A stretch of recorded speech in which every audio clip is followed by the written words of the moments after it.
It's Janine PIEPEN from Drunkabilly Records.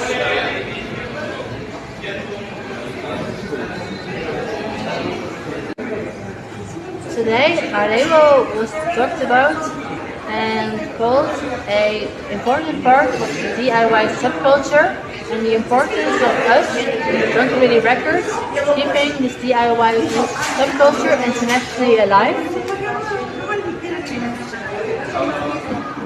We were mentioned as a global mail order and international promoters that keep the indie DIY underground psychobilly scene alive.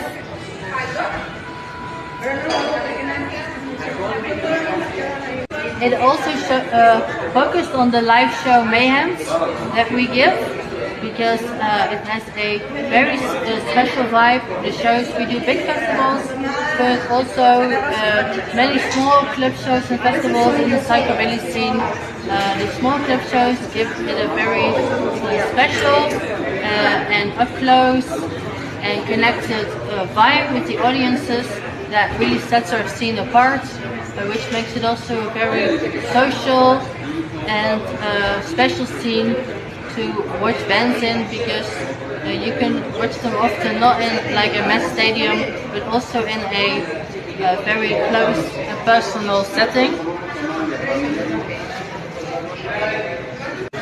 And we have also in our scene the vintage sound versus the modern new values dynamic going on.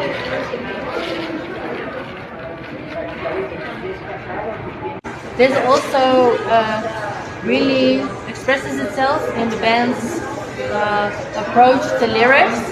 So some bands stick to the old school way and traditional vintage way of doing psychobilly, about horror themes, vintage, hot rods, sexual taboos, rebellion, life and pinups.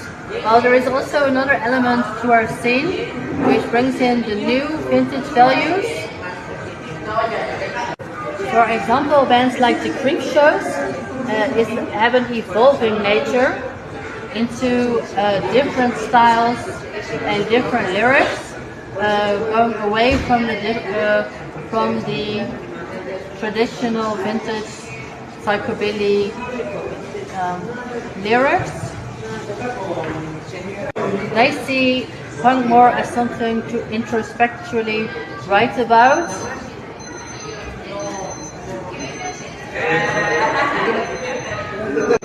Personally, and in Drunkabilly Records, we're all about honoring the pioneers and vintage old school psychobilly ways, such as invented and created by the Meteors and pioneers such as the Cramps, is what sets the tone for our label.